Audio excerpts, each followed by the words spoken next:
दोस्तों, दुनिया की आर्थिक शक्ति को लंबे समय तक केवल एक ही नाम से जाना जाता था, अमेरिकी डॉलर। डॉलर वह मुद्रा थी जिस पर दुनिया की सरकारें आंख मूंद कर भरोसा करती थीं। हर देश का केंद्रीय बैंक अपने विदेशी मुद्रा भंडार का सबसे बड़ा हिस्सा डॉलर में ही रखता था। वॉशिंगटन और वॉल स्ट्रीट को वैश्विक वित्तीय साम्राज्य का हृदय माना जाता था। लेकिन अब समय बदल चुका है। हालात इस मुकाम पर आ पहुंचे हैं कि सवाल उठने लगा है, क्या अमेरिकी डॉलर का साम्राज्य वाकई कायम रह पाएगा? और अगर यह ढहा तो क्या पूरी दुनिया एक नए स्वर्ण युग में प्रवेश करेगी? यह कहानी और भी दिलचस्प तब हो गई जब अमेरिकी राष्ट्रपति डोनाल्ड ट्रंप ने व्हाइट हाउस से सीधी धमकी दी। ट्रंप ने कहा कि अगर ब्रिक्स देश ब्राजील, रूस, भारत, चीन और दक्षिण अफ्रीका मिलकर सोना या कोई वैकल्पिक मुद्रा अपनाने की कोशिश करते हैं तो उन्हें गंभीर परिणाम भुगतने होंगे। जैसे ही यह बयान आया, पूरी दुनिया में खलबली मच गई। वॉल स्ट्रीट में उथल-पुथल, एशियाई बाजारों में सन्नाटा और ब्रिक्स देशों के बीच गुप्त रणनीतियों की हलचल शुरू हो गई। असल में यह लड़ाई सिर्फ मुद्रा या व्यापार की नहीं, बल्कि साम्राज्य और स्वतंत्रता की लड़ाई थी। दशकों तक अमेरिका ने अपने डॉलर के जरिए पूरी दुनिया की अर्थव्यवस्था को एक अदृश्य जाल में जकड़ रखा था। कोई भी देश डॉलर के बिना वैश्विक व्यापार की कल्पना तक नहीं कर सकता था। लेकिन ब्रिक्स की गुप्त बैठकों में यह तय हुआ कि अब इस व्यवस्था को बदलने का समय आ गया है। रूस और चीन पहले से ही डॉलर को चुनौती देने में लगे थे, लेकिन जब भारत ने चुपचाप अपना स्वर्ण भंडार बढ़ाना शुरू किया तो वॉशिंगटन की नींद उड़ गई। भारत का यह कदम सबसे चौंकाने वाला साबित हुआ।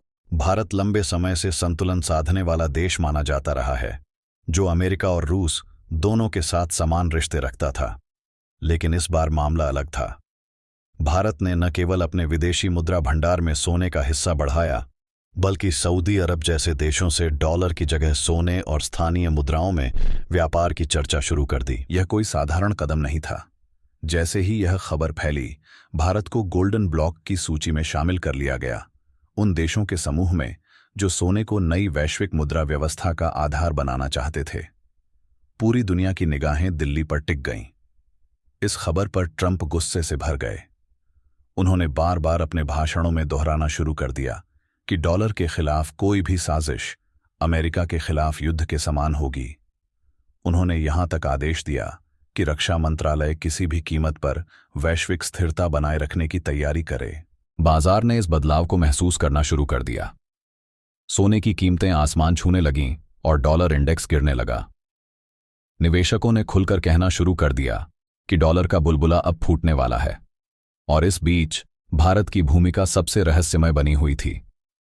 क्या सचमुच भारत स्वर्ण युग का नायक बनने जा रहा है, या फिर यह सब अमेरिका और चीन दोनों से फायदा उठाने की एक बड़ी रणनीति है?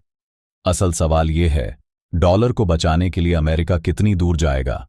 क्योंकि डॉलर सिर्फ एक मुद्रा नहीं, बल्कि अमेरिका का सबसे बड़ा हथियार है। 2022 में जब रूस ने यूक्रेन पर हमला किया, तब अमेरिका और यूरोप ने रूस पर ऐसे प्रतिबंध लगाए जिनकी किसी ने कल्पना भी नहीं की थी। रूस के केंद्रीय बैंक के सैकड़ों अरब डॉलर जब्त कर लिए गए। दशकों की मेहनत और बचत एक झटके में खत्म हो गई। यह सिर्फ रूस के लिए नहीं, बल्कि हर उस देश के लिए चेतावनी थी जो अमेरिका की नीतियों से अलग रास्ता अपनाना चाहता है।